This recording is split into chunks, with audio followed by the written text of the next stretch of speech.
Eh, saya buka ya Ustadz ya. Monggo, monggo, silakan Pak Edwin. Ya, terima kasih. Assalamualaikum warahmatullahi wabarakatuh. Assalamualaikum. Alhamdulillah, nahmaduhu wa nasta'inuhu wa nastaghfiruhu wa na'udzubillah min syururi anfusina wa min sayyiati a'malina. Ma yahdihillah fala mudhillalah wa may yudhlilhu fala hadiyalah. Asyhadu an la ilaha illallah wa asyhadu anna Muhammadan abduhu wa rasuluh. Pertama-tama kami mengucapkan terima kasih atas kehadiran Al-Ustadz Dr. Kiai Haji Ali Nurdin MA yang sudah dapat memberikan waktunya untuk berbagi ilmu kepada kita semua.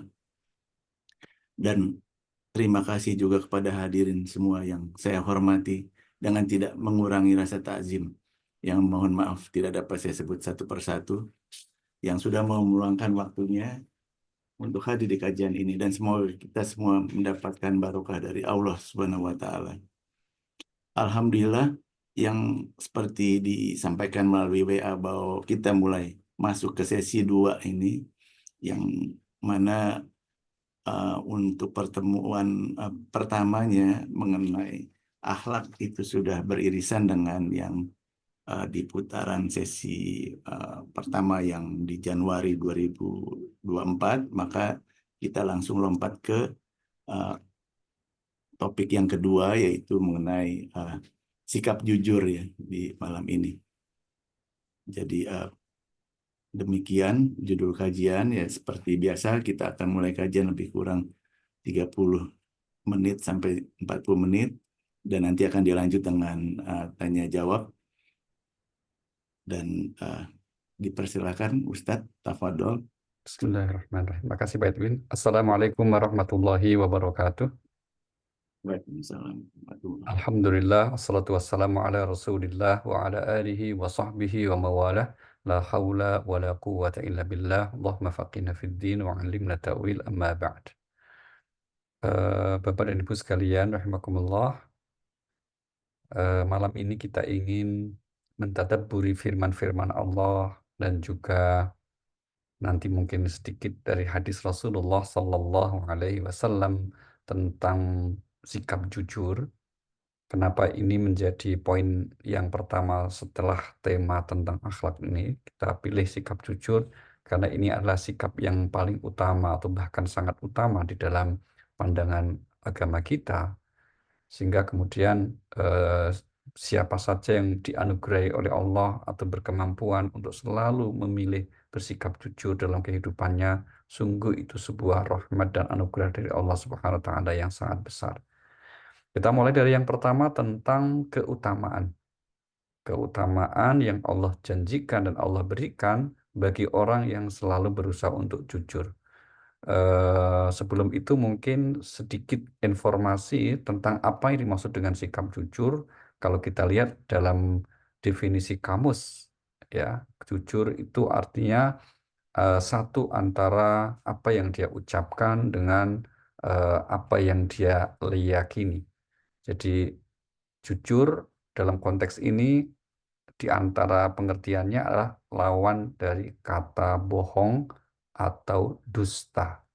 Maka kita akan lihat betapa banyak di Al-Quran ayat-ayat yang menyebutkan tentang kejujuran, kebenaran, sekaligus eh, lawan katanya yaitu dusta. Nah, maka kemudian dari segi penyebutan saja kita lihat tidak kurang dari 155 kali ya kata jujur atau kata benar ini disebut di dalam Al-Qur'anul Karim. Nah, ada yang mengartikan jujur sebagai lurus hati, juga maknanya adalah tidak berbohong, tidak curang. Itu semua adalah pengertian dari kata jujur. Ada juga yang disebut dengan selalu bersikap benar, tulus, dan seterusnya. Nah, apa keutamaannya? Mari kita mulai. Yang pertama, orang yang jujur itu termasuk orang yang mencapai puncak kebajikan sekaligus ketakwaan. Hal ini kita lihat di surah nomor 2 Al-Baqarah ayat 177.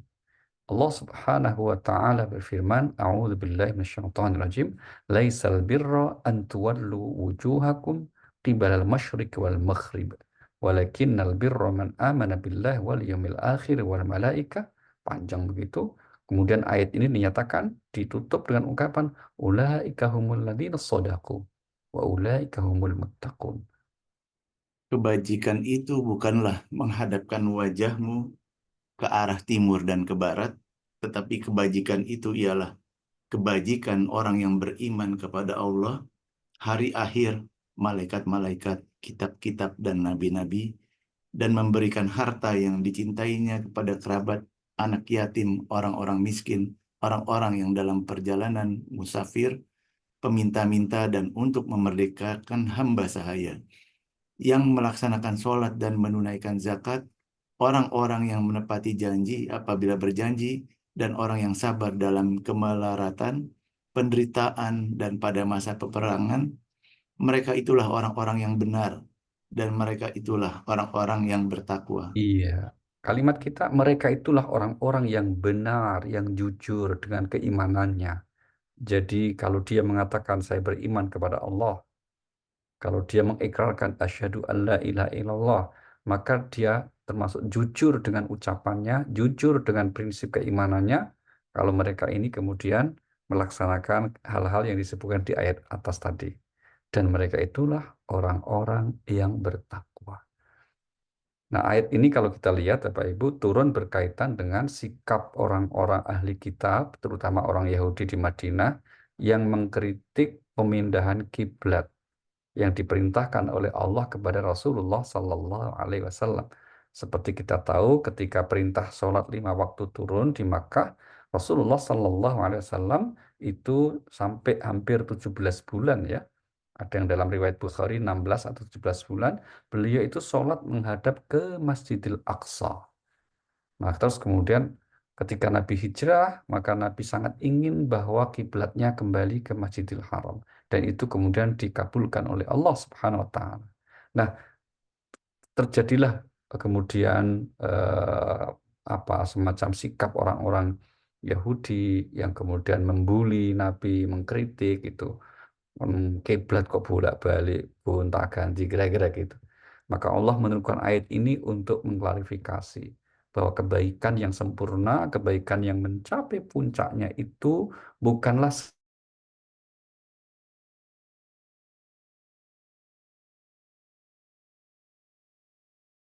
Nah, Ustadz suaranya hilang ya. Ustadz, oh ya, sebentar ya hadirin.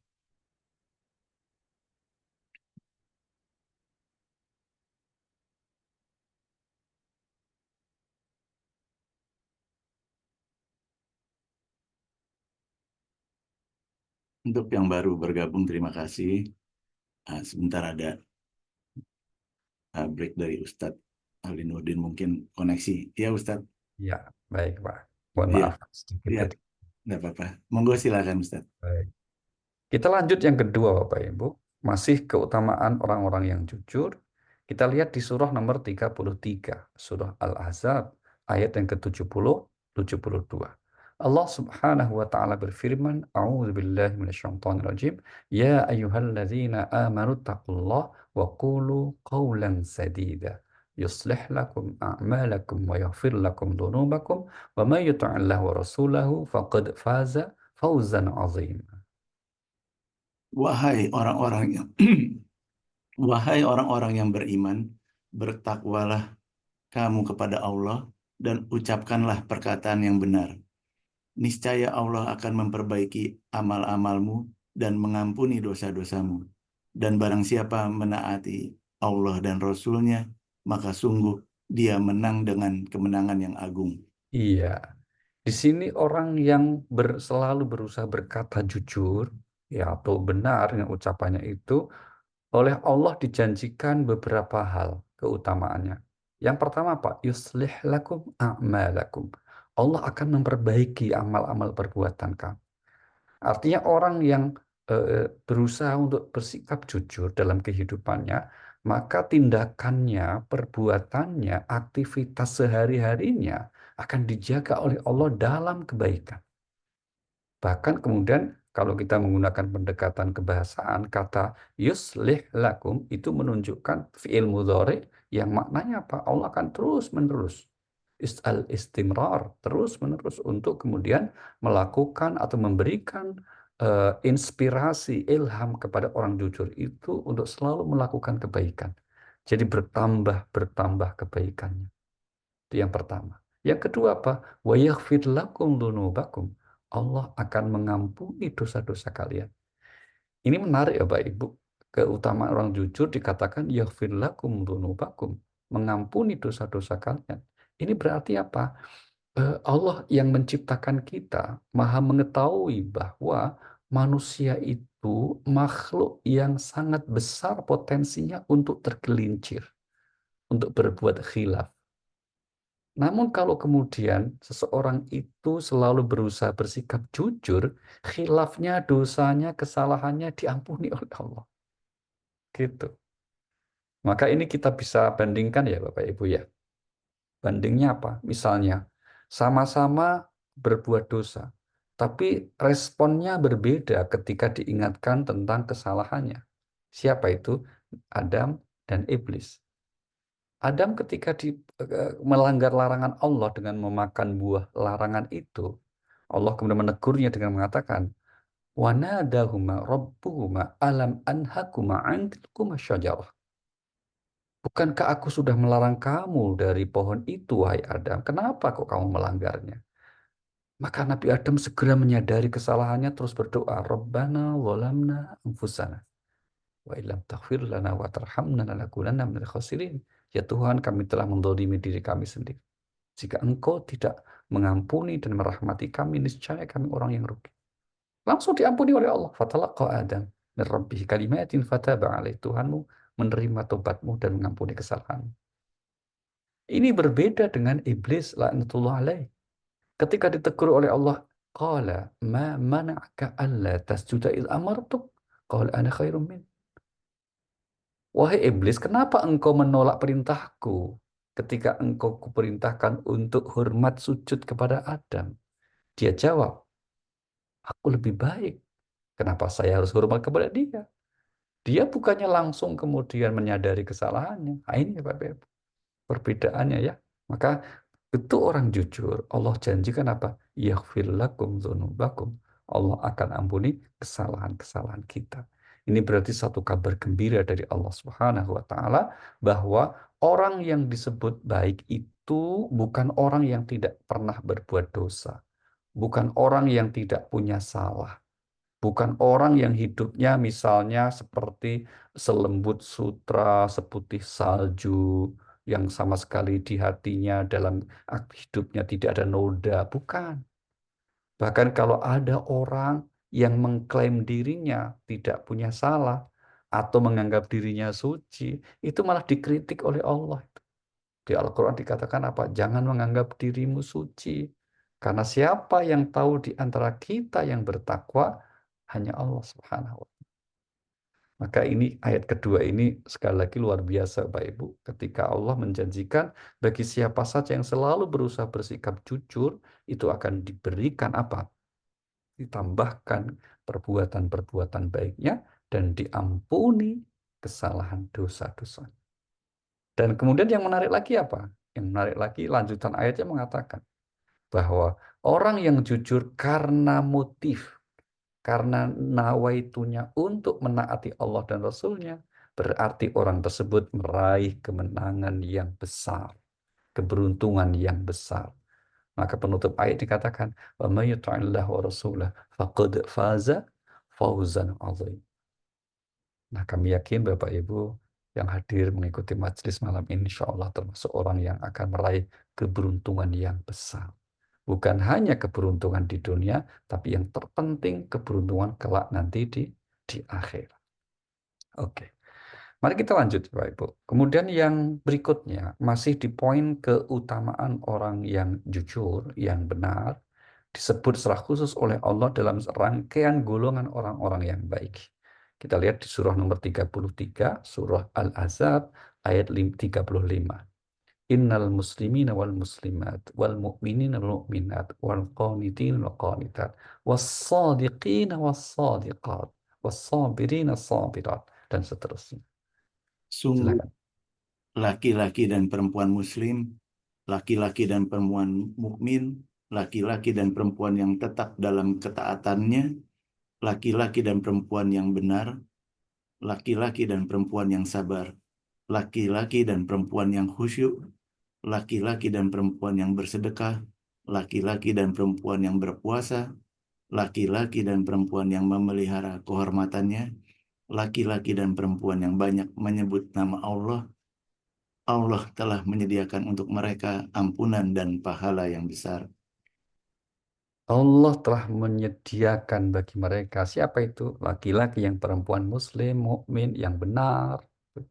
Ada kata-kata as-sadiqin was-sadiqat, laki-laki dan perempuan yang selalu berusaha jujur dalam kehidupannya. Benar ucapannya, benar keyakinannya.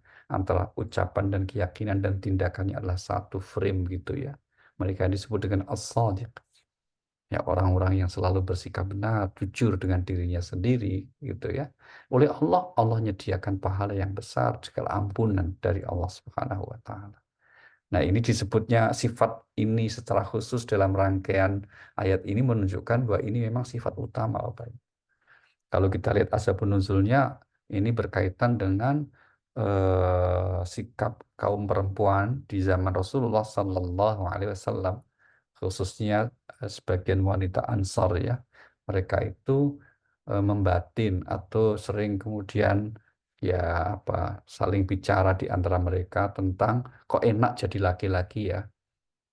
Mereka punya kewajiban agama, sholat Jumat, terus kemudian wajib jihad. Kok utama sekali begitu. Seakan-akan ayat itu atau syariat Islam itu lebih banyak ditujukan kepada kaum lelaki. Maka turun ayat ini. Ya, yang menyebut laki perempuan, laki perempuan, laki perempuan. Artinya apa? Dalam pandangan agama kita tidak ada yang disebut diskriminasi berdasarkan jenis kelamin atau diskriminasi gender. Tidak ada. Tidak ada. Semuanya memiliki kesempatan yang sama untuk menjadi mulia di sisi Allah Subhanahu wa taala dengan amal-amal soleh yang dilakukannya. Begitu ya. Oke. Kita lanjut. Sekarang kita lihat surah nomor 9, surah At-Taubah, ayat yang ke-119. Allah Subhanahu wa taala berfirman, A'udzu billahi minasyaitonir rajim. Ya ayyuhalladzina amanu taqullaha wa kunu ma'as shadiqin. Wahai orang-orang yang beriman, bertakwalah kepada Allah dan bersamalah kamu dengan orang-orang yang benar. Iya, ayat ini berisi tentang keutamaan orang-orang yang jujur, yang benar, mengapa kemudian kita diperintahkan untuk selalu membersamai mereka, untuk bergabung bersama orang-orang yang benar. Maka ayat ini sebetulnya juga bisa kita jadikan dalil dari jawaban atas pertanyaan, gimana caranya supaya kita selalu dianugerahi kemampuan jujur. Maka jawaban ayat ini apa? Bersamalah dengan orang-orang yang benar, imannya benar, ucapannya berarti yang jujur. Maka kunci di antara kita agar selalu dianugerahi kemampuan untuk jujur apa? Cobalah gabungkan diri kita ini bersama orang-orang yang menurut kita jujur. Begitu. Karena orang hanya akan nyaman ketika bersama dengan orang yang satu frekuensi pikiran dan hatinya. Kalau kita ingin jujur, maka insya Allah Allah akan tuntun kita untuk bertemu dengan orang-orang yang jujur. Mereka akhirnya eh, menjadi satu bentuk hubungan pertemanan dan seterusnya. Nah, inilah maka pentingnya kita ya untuk memasang niat yang sebenar-benarnya agar Allah mudahkan kita untuk kemudian melakukan kebaikan-kebaikan, salah satunya adalah jujur ini. Kemudian berikutnya mari kita lihat ini juga ayat yang sangat istimewa Bapak Ibu berkaitan dengan betapa dahsyatnya apa keutamaan orang-orang yang jujur. Kita lihat di surah nomor 4, surah An-Nisa, ayat yang ke-69. Allah berfirman, A'udzubillahi minasyaitonirrajim, "Wa may yuti'illaha war rasul fa ulaika ma'al ladzina an'ama Allahu 'alaihim minan nabiyyina was-siddiqina wasyuhada was-salihin wa hasuna ulaika rafiqa."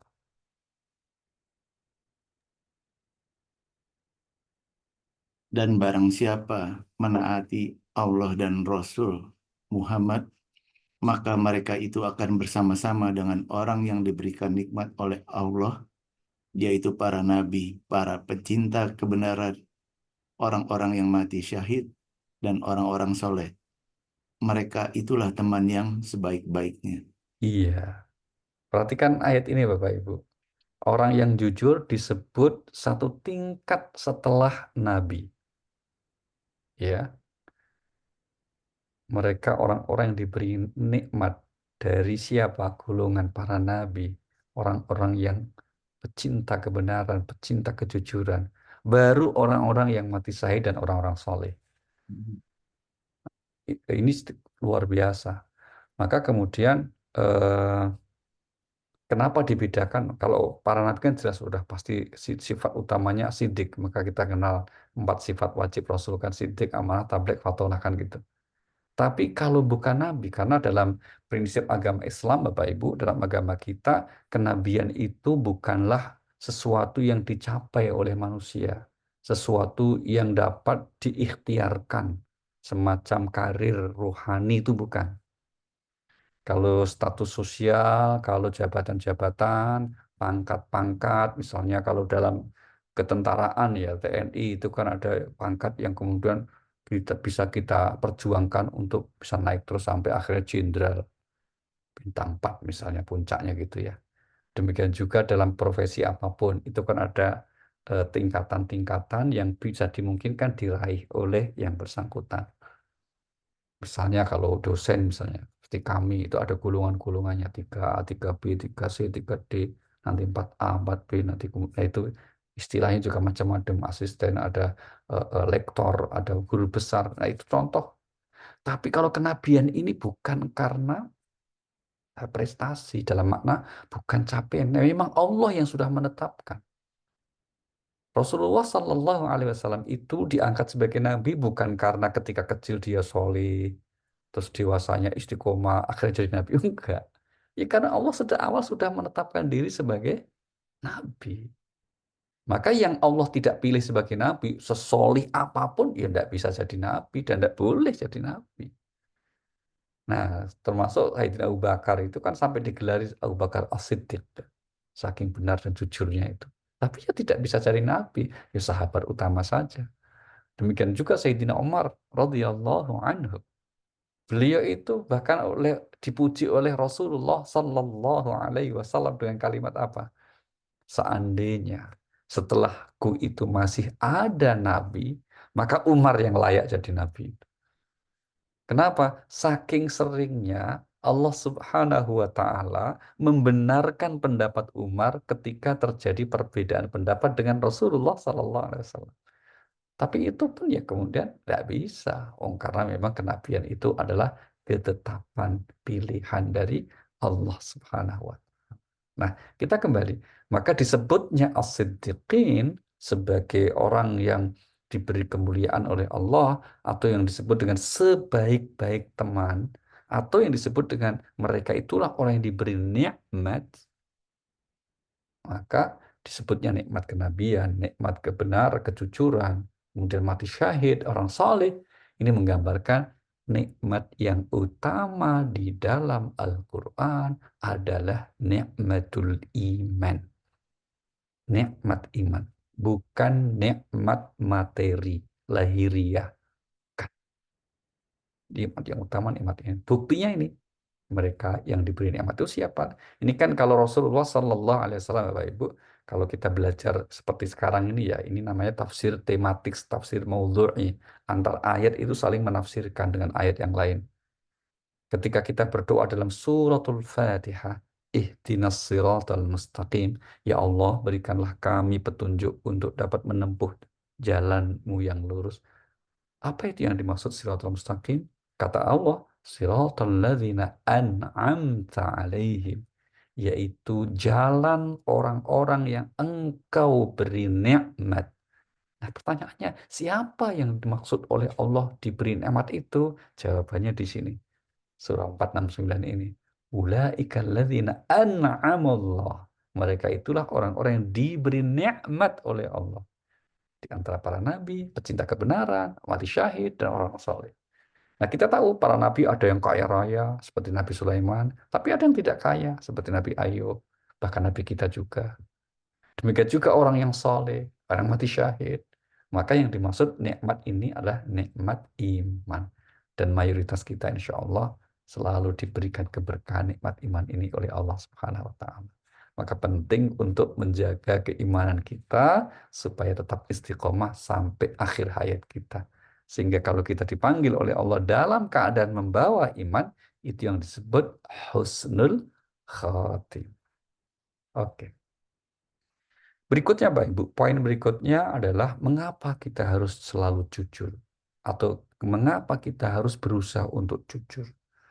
Mari kita lihat jawabannya. Yang pertama kita lihat di surah nomor 61 ya, ayat 2 dan 3, namanya surah As-Saff. Allah Subhanahu wa taala berfirman, A'udzubillahi minasyaitonirrajim, ya ayyuhalladzina amanu lima taquluna ma la taf'alun. Kabura maqtan 'indallah an taqulu ma la taf'alun. Wahai orang-orang yang beriman, mengapa kamu mengatakan sesuatu yang tidak kamu kerjakan? Itu sangatlah dibenci di sisi Allah jika kamu mengatakan apa-apa yang tidak kamu kerjakan. Iya, ini berarti mendustai diri sendiri, Bapak Ibu. Dia mengucapkan, mengatakan, menyuruh ya hal-hal yang baik menurut agama, tapi ternyata dia sendiri tidak mengerjakan. Namanya kan mendustai diri sendiri, tidak jujur. Apa yang dia ucapkan beda dengan perilakunya. Ucapannya selalu menyuruh kepada kebaikan, ya, kepada hal-hal yang positif, tapi ternyata perilakunya tidak menunjukkan kesesuaian dengan ucapannya. Nah, makanya itu yang mendustakan, kan gitu ya. Maka sanksi berat, sungguh besar kemurkaan di sisi Allah kalau ada orang yang menunjuk atau menyuruh orang lain, berharap orang lain untuk berbuat baik, dia sendiri tidak melakukan. Kalau dilakukan, kalau di Al-Quran sikap seperti itu, di siapa tuh pelakunya? Yaitu orang-orang Yahudi ahli kitab. Maka di Al-Quran mereka dikecam karena salah satu sifat buruknya itu suka nyuruh orang lain berbuat baik, tapi dia sendiri tidak melakukannya. Mari kita lihat surah nomor 2 Al-Baqarah ayat 44. Allah berfirman, A'udzubillahi minasyaitonirrajim, atamuruna nasa bil birri wa tansawna anfusakum wa antum tatlunal kitab. Mengapa kalian menyuruh orang lain mengerjakan kebajikan, sedangkan kalian melupakan diri kalian sendiri? Nah, Padahal kalian membaca kitab Taurat. Tidakkah kalian mengerti? nah, mengapa kalian menyuruh orang lain untuk berbuat baik, tapi ternyata malah melupakan diri sendiri? Itu namanya omdok alias tidak jujur dengan dirinya sendiri. Omdok atau omon-omon. Nah, itu ya istilah anak milenial sekarang ya, seperti itu. Dan itu pertanyaan ini bukan untuk dijawab. Itu namanya retorika Al-Quran, ya, Bapak Ibu.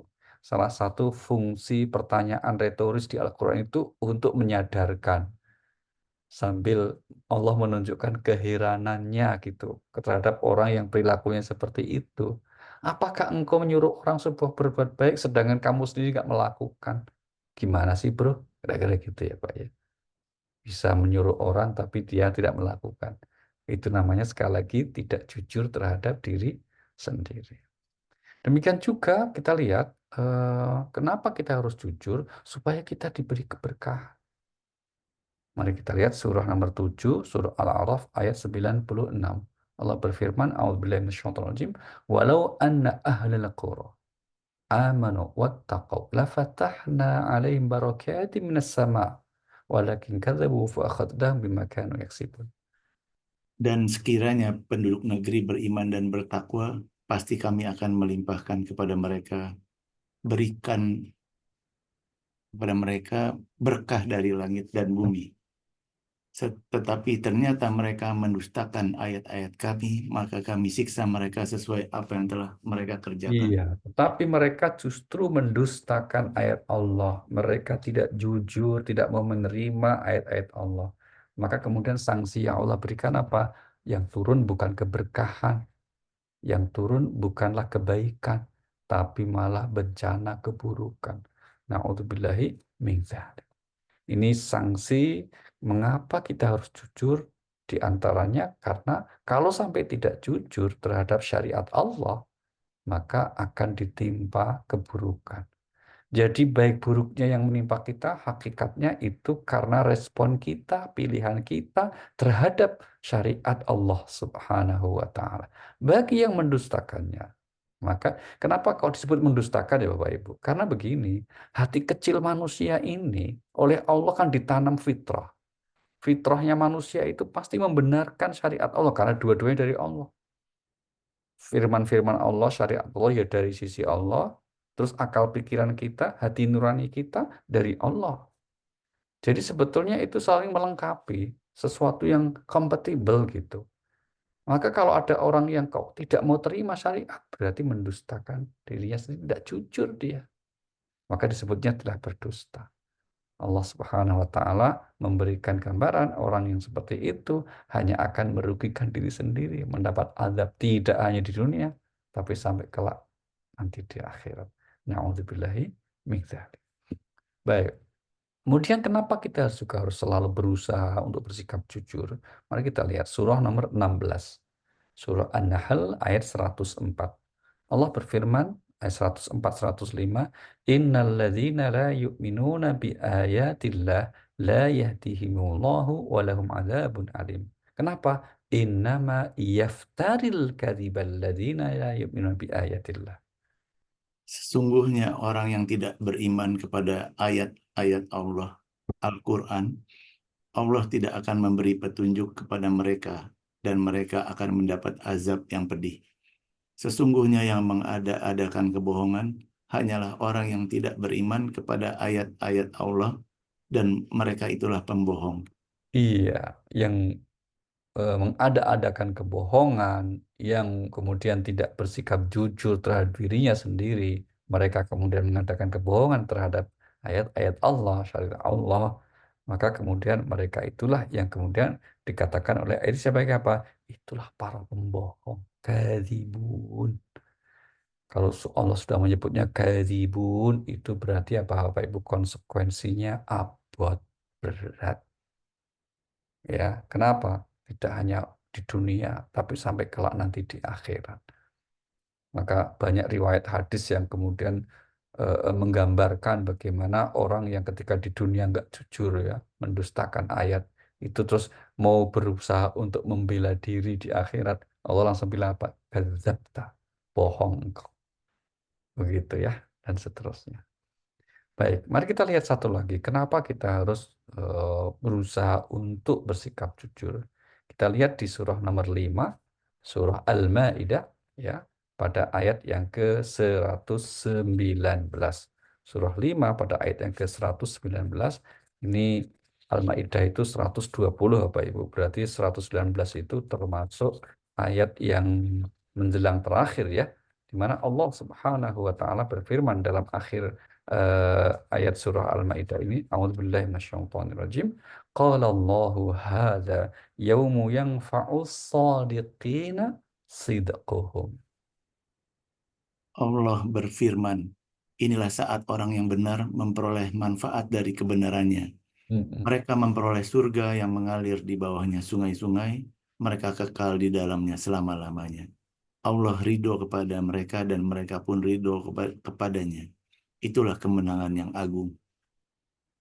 Inilah saat, yaitu saat di akhirat itu, saat orang yang jujur dengan perkataannya, jujur dengan perbuatannya, berarti mengikuti syariat Allah dan benar, memperoleh manfaat dari kejujurannya, memperoleh manfaat dari sikap jujurnya, benarnya kelak nanti di akhir. Bahkan kita tahu Bapak Ibu, kita yakin juga ya bahwa orang kalau jujur itu manfaatnya di dunia pun terasa. Meskipun terkadang tidak selalu dalam bentuk materi ya, tidak selalu dalam bentuk duniawi orang itu kalau jujur. Bahkan di tengah maraknya orang yang berbohong, di tengah maraknya orang yang tidak jujur, itu orang jujur ini kan menjadi sesuatu yang apa? Langka gitu ya. Langka. Langka dalam arti sedikit jumlahnya. Orang-orang pilihan. Maka manfaat terbesar atas apa yang akan dicapai oleh orang yang jujur, itu pertama kelak nanti di akhirat. Seperti firman Allah ini, qala Allahu hadza yaumu yanfa'us shadiqina sidquhum. Allah berfirman, inilah hari, maksudnya hari pembalasan, hari di akhirat, ketika orang-orang jujur mendapatkan manfaat dari kejujuran. Oke. Mari kita lihat apa Ibu. Kemudian berikutnya tentang hal lain yang juga dijelaskan oleh Al-Quran tentang kejujuran ini. Ini adalah eh, jawaban tentang bagaimana agar kita selalu diberi kemampuan untuk bersikap jujur. Menurut Al-Quran, petunjuknya seperti apa, gitu ya. Nah, kita bisa merujuk ke surah Al-Asr, wal Asri. Wal asri innal insan lafi khusr illa alladzina amanu wa amilus salihat wa tawasaw bil haqq wa tawasaw bis sabr. Demi masa, sungguh manusia berada dalam kerugian, kecuali orang-orang yang beriman dan mengerjakan kebajikan, serta saling menasihati untuk kebenaran, dan saling menasihati untuk kesabaran. Iya, di antara makna kejujuran itu tergantung dalam kotak besar yang namanya kebenaran, Bapak Ibu. Seperti tadi ya. Maka agar kita menjadi orang yang dianugerahi oleh Allah kemampuan untuk jujur apa? Cobalah ya kita saling menasehati dalam kebenaran itu, dalam kejujuran. Ini berarti apa? Seperti katanya di surah At-Taubah tadi, yaitu kita berusaha untuk berada di sebuah komunitas yang saling mengingatkan dalam kejujuran. Maka kalau bergaul kita itu bersama orang-orang yang menurut kita mereka jujur, maka insya Allah kita akan diberi kemampuan, kekuatan, kemudahan untuk kemudian juga bersikap jujur. Karena dalam hadis juga dikuatkan oleh Rasulullah Sallallahu Alaihi Wasallam bahwa al arwah junudun, ruh manusia itu seperti apa ya, ya pasukan yang selalu akan bersama rombongannya, kompinya, ya sehingga kemudian eh, dengan siapa kita akan bergabung bersama-sama itu tergantung diri kita. Sehingga kalau kita berusaha untuk jadi orang baik, maka ketemunya insya Allah ya di mana aja orang baik. Gitu. Kita berusaha jujur, maka ketemunya, maksudnya ketemunya cocok hatinya itu mesti ya orang jujur akhirnya. Termasuk misalnya Bapak Ibu, misalnya pergian safar jauh kemana aja itu. Kita baik, berusaha jadi orang baik. Makanya insya Allah ya ketemu orang baik. Kita selalu menjaga hati kita untuk bersih, meluruskan niat, bikin kebaikan. Temunya sehari-hari orang baik. Nah, begitulah kira-kira ilustrasinya.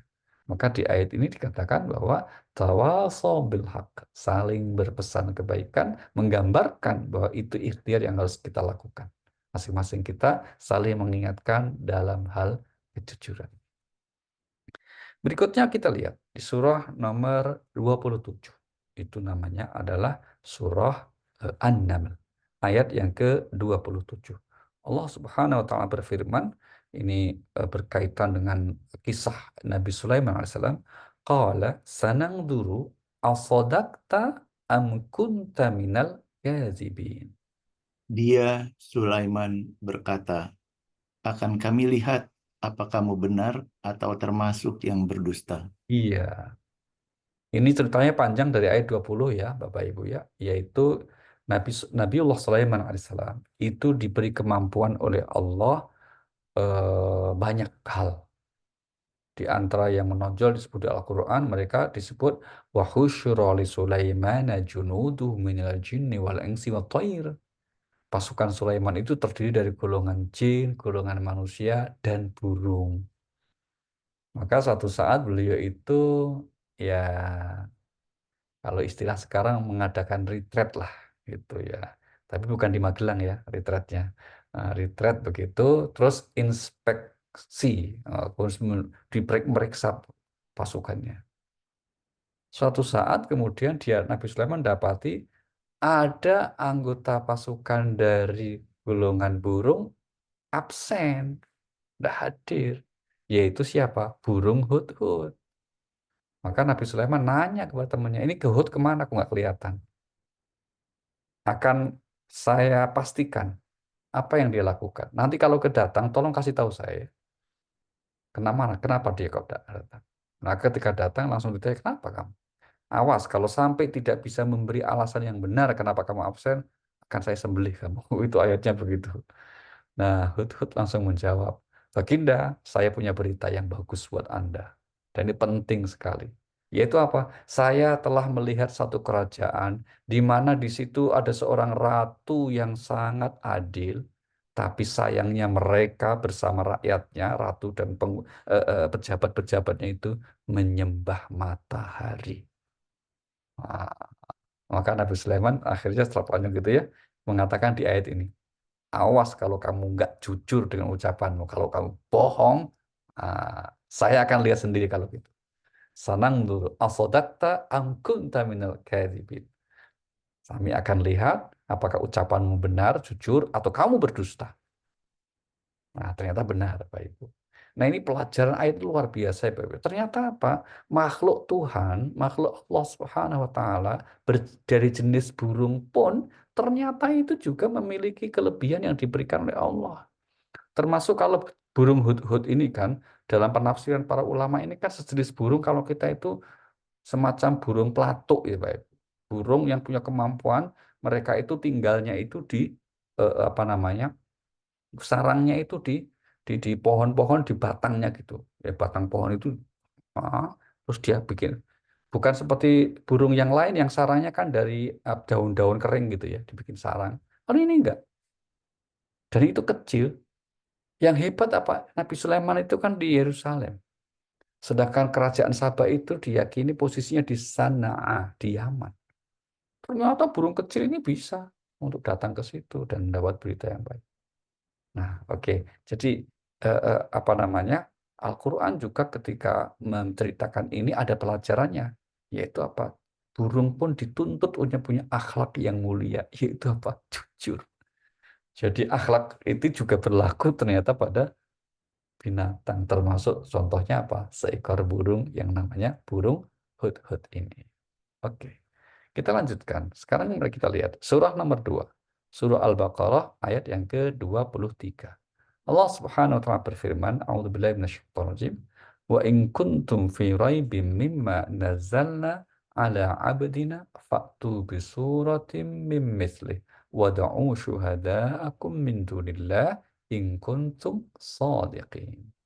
Dan jika kamu meragukan Al-Quran yang kami turunkan pada hamba kami Muhammad, maka buatlah satu surah semisal dengannya dan ajaklah penolong-penolongmu selain Allah jika kamu orang-orang yang benar. Iya, jika kamu orang yang benar dengan ucapanmu, jujur dengan perkataanmu, yaitu yang menuduh bahwa Rasulullah Sallallahu Alaihi Wasallam telah membuat-buat Al-Quran, mereka meragukan Al-Quran sebagai firman Allah dari sisi Allah, ya, maka Allah memberi kesempatan sekaligus tantangan. Oke, situ buat deh. Nggak perlu 114 surat. Nggak perlu 30 juz, cukup setengah surat saja. Kita tahu Bapak Ibu, surah paling pendek adalah di antaranya apa? An-Nasr, wal Asr, inna a'tainakal kautsar. Cuma 3 ayat.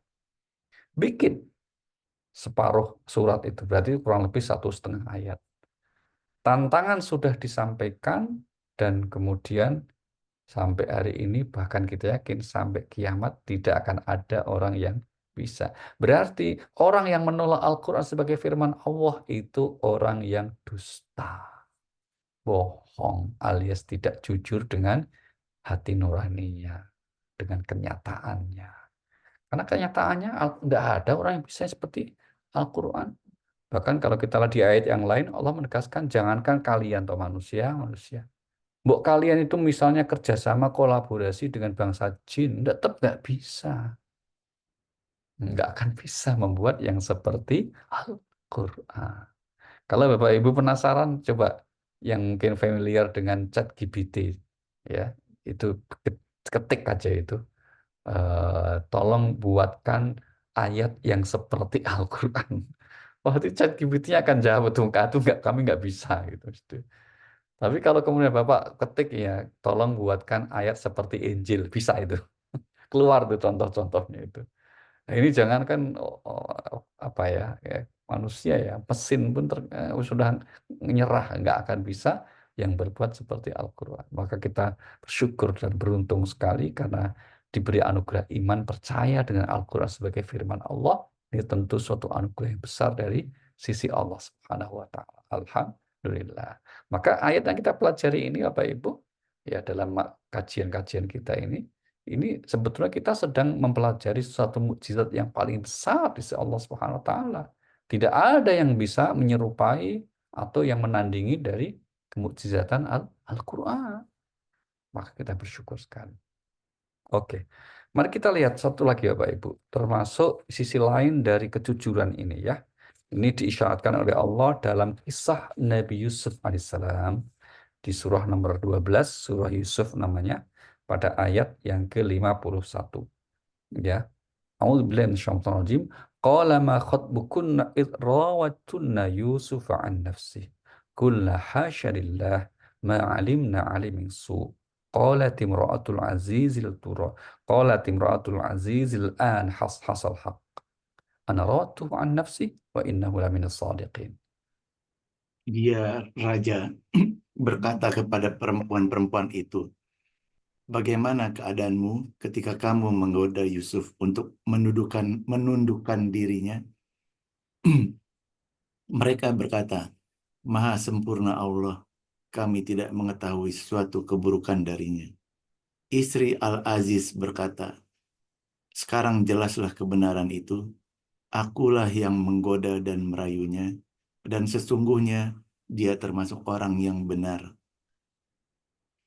Dia termasuk orang yang jujur dengan perkataannya. Dia itu siapa? Yusuf, Bapak Ibu. Ini kan ending dari kisah Yusuf, ya. Ending kisah Nabi Yusuf bersama ibu angkatnya yang konon bernama Zulaikha. Itu di ayat ini, ayat 51 ini. Ya, kalau kita lihat kelumit ceritanya itu kan Al-Quran menyebut kisah Yusuf itu sebagai ahsanal qasas. Sebaik-baik kisah. Itu kisah Nabi Yusuf di Al-Quran. Kira-kira apa hikmahnya kok kisah Yusuf disebut ahsanal qasas? Padahal yang paling banyak disebut di Al-Quran itu kisah Nabi Musa dan Fir'aun. Tapi ternyata yang disebut sebaik-baik kisah Yusuf. Di antara hikmahnya apa? Karena lengkapnya. Mungkin ada kemirikan Bapak Ibu. Dengan kisah Nabi Musa ada kemiripannya juga ya. Tapi memang yang lengkap dan kemudian disebut dalam satu surah itu Yusuf. Kisah Nabi lain itu disebut Al-Quran tapi pengkisahannya itu tidak seperti kisah Nabi Yusuf. Yaitu apa? Di berbagai macam surah. Ya, Nabi Musa itu Al-Baqarah ada, Ali Imran ada, An-Nisa ada, Al-Maidah ada. Nanti disebut lagi di Al-A'raf lebih lengkap, Asy-Syu'ara banyak. Tapi untuk Nabi Yusuf cuma satu surah namanya surah Yusuf. Dan itu isinya hanya kisah Nabi Yusuf itu. Kalau kisah di surah yang lain kan misalnya surah Ibrahim itu nggak hanya Nabi Ibrahim dikisahkan. Banyak. Nah, apa itu pelajarannya? Oh, ini luar biasa Pak Ibu. Nabi Yusuf ini kan digoda oleh ibu angkatnya ya. Ya, yang sangat senang lah, jatuh cinta gitu. Tapi terus kemudian Nabi Yusuf berhasil mengendalikan diri, menolak. Padahal beliau juga senang sebetulnya dengan ibu angkatnya itu. Isyaratnya kan begitu. Walaqad hammat bih wa hamma biha. Ya, sesungguhnya ibu angkatnya naksir Yusuf, Yusuf pun juga mau naksir juga ibu. Tapi kemudian karena ini sesuatu yang buruk, maka dia tidak dijaga oleh Allah. Singkat cerita, akhirnya difitnah, masuklah penjara. Dan itu sebetulnya juga cara Allah menyelamatkan Nabi Yusuf, yaitu di penjara. Makanya hikmahnya, kalau orang itu misalnya mendapat musibah, kemudian di penjara, itu sebetulnya terkadang malah cara Allah menyelamatkan dengan diberikan sesuatu yang tidak suka. Musibah lah gitu.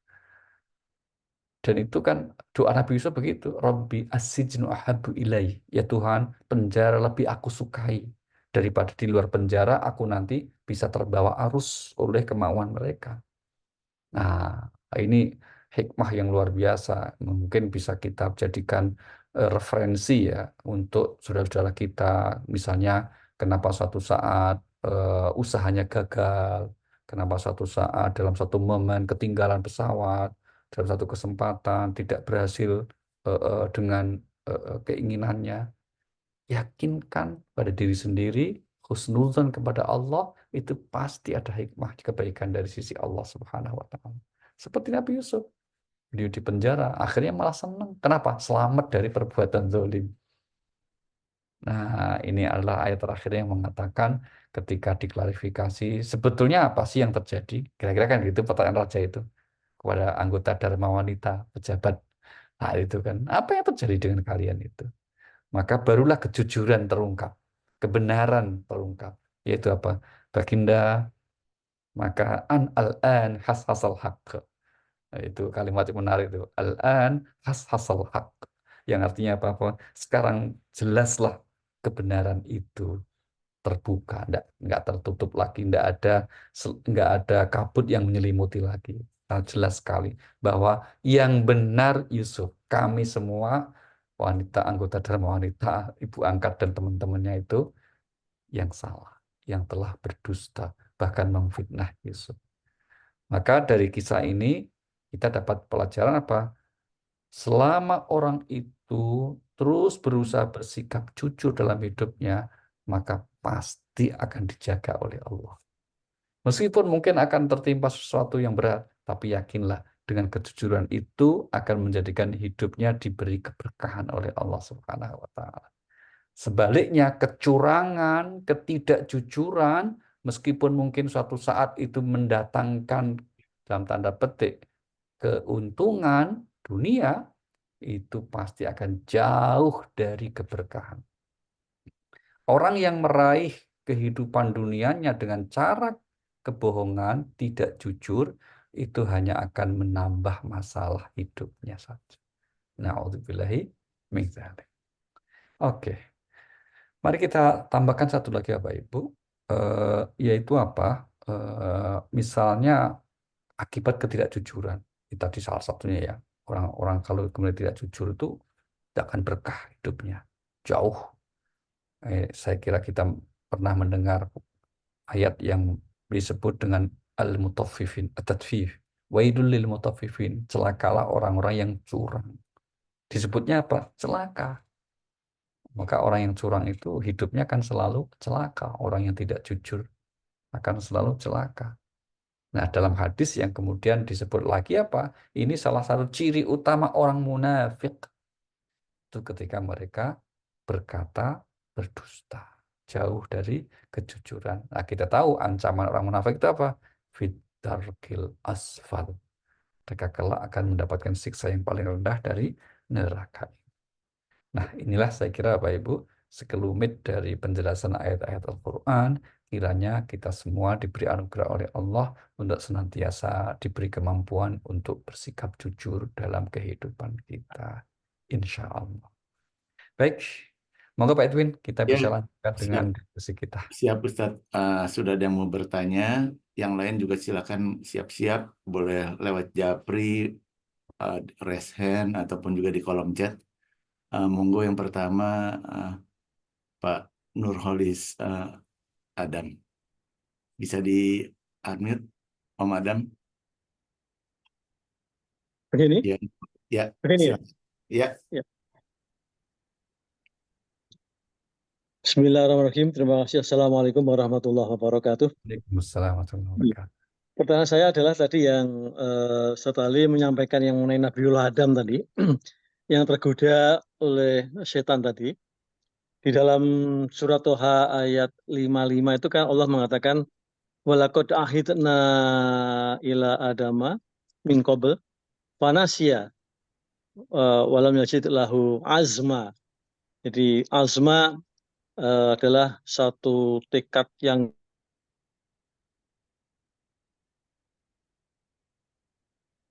Agak ngeheng suaranya Om Adam. Mungkin koneksinya ya. apa yang harus kita pegang dan harus kita pedomani. Ustadz, itu pertama. Yang Maaf kedua, Om Adam. ya, Tadi ya, sempat ngeheng ya, suaranya sempat ngeheng. oke, oke. Ya, Saya ulang ya pertanyaannya ya. ya, monggo. Ya. Ya, eh, tadi disampaikan Nabiullah Adam itu tergoda oleh setan.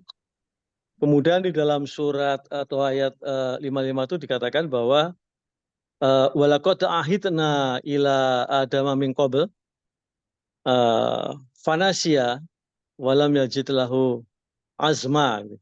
Nah, artinya pada waktu itu tergodanya dan tergelincirnya Nabiullah Adam itu karena sudah diwanti-wanti sama Allah, tapi dia melupakan dan bahkan ketika itu bentengnya memang nggak kuat begitu, azma. Dia azmanya tidak ada lah begitu atau lemah barangkali. Pertanyaan saya, bagaimana kita supaya mempunyai azma benteng yang kuat tadi, sehingga kalau digoda setan itu kita bisa menangkisnya dan kita tidak tergoda. Itu yang pertama pertanyaan saya. Yang kedua, sering kita temuin istilah wakadzabu bi ayatina, dan dia mendustakan ayat-ayat Allah. Ada juga waladzina kafaru wakadzabu. Bedanya mendustakan dan kafir itu apa ya? Secara pemahaman yang lengkap begitu. Terima kasih. Ya, monggo Ustaz. Terima kasih Om Adam. Terima kasih kembali. Oke, baik. Terima kasih Pak Nur. Ini pertanyaannya bagus sekali ya. Ada 2 pertanyaan. Yang pertama, bagaimana caranya agar pada akhirnya kita memiliki tekad yang kuat, azam. Azam di sini adalah tekad yang kuat, gitu ya. Mari kita lihat contoh penggunaannya yang lain di Al-Quran ya Pak ya. Di surah nomor 3, surah Ali Imran. Mohon izin, mungkin kalau ada mushafnya Pak Adam bisa membantu membaca. Surah 3, surah Ali Imran, ayat 159 Pak. Allah berfirman, A'udzubillahi minasyaitonir rajim, "Fabima rahmatin minallahi linta lahum walau kunta faddan ghalidhal qalbi lanfaddu min hawlik fa'fu anhum wastaghfir lahum wasyawirhum fil amr. Fa idza 'azamta fatawakkal 'ala Allah. Innallaha yuhibbul mutawakkilin."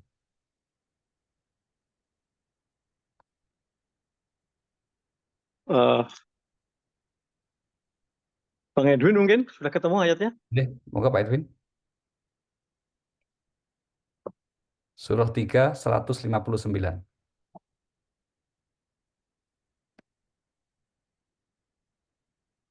Hidupkan dulu Pak Edwin, masih termute. Oh iya ya, oke. Oke. Maka berkat rahmat Allah, engkau Muhammad berlaku lemah lembut terhadap mereka. Sekiranya engkau bersikap keras dan berhati kasar, tentulah mereka menjauhkan diri dari sekitarmu. Karena itu maafkanlah mereka dan mohonkanlah ampunan untuk mereka. Dan bermusyawarahlah dengan mereka dalam urusan itu. Kemudian apabila engkau telah membulatkan tekad, maka bertawakallah kepada Allah. Sungguh Allah mencintai orang yang bertawakal. Nah, ini kalimat azam diterjemahkan dengan membulatkan tekad ya Pak ya. Membulatkan tekad. Sudah kuat tekadmu, sudah pokoknya setelah melalui proses perencanaan yang hebat, supaya kemudian tekadmu akhirnya sudah coba dikuatkan, terus supaya ini tekad tambah kuat, nggak mudah ditembus godaan setan, piye? Fatawakkal 'ala Allah. Bertawakallah kepada Allah Subhanahu wa Ta'ala. Nah, itu kata kuncinya, Pak. Maka kemudian kenapa di ayat yang lain setan pun juga kemudian tidak akan mampu menggoda orang yang bertawakal.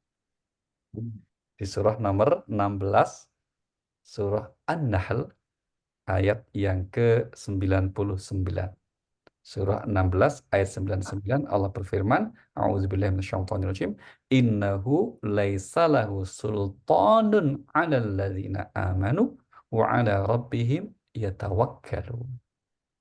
Sungguh setan itu tidak akan berpengaruh terhadap orang yang beriman dan bertawakal kepada Tuhan. Nah, ini setan nggak akan berpengaruh atas orang yang beriman, yang punya azam kuat, dan yang bertawakal kepada Tuhannya. Inilah salah satu kiat agar kita tambah kuat tekadnya, diselamatkan oleh Allah dari godaan setan. Nah, mungkin pertanyaannya, kalau kita kaitkan dengan Nabi Adam, apakah berarti Adam saat momen itu tidak bertawakal? Iya, jawabannya kurang.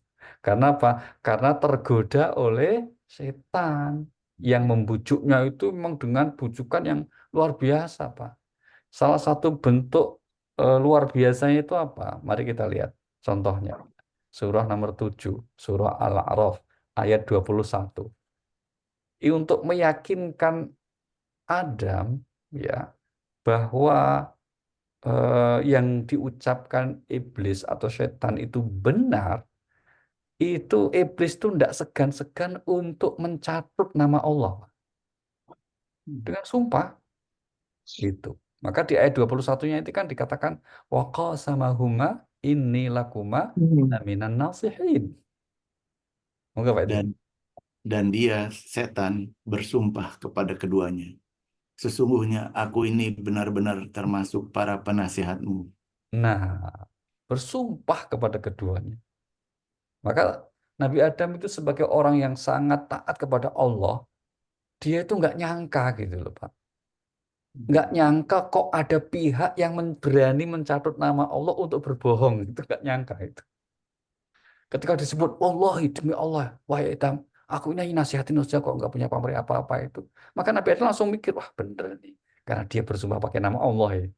Bener nih berarti ini. Berarti saya boleh makan ini. Maka dia tergoda akhirnya. Azamnya kurang kuat. Dia lupa bahwa itu tetap larangan Allah. Dia lupa bahwa yang namanya iblis itu nggak mungkin dia akan jujur. Meskipun pakai sumpah itu.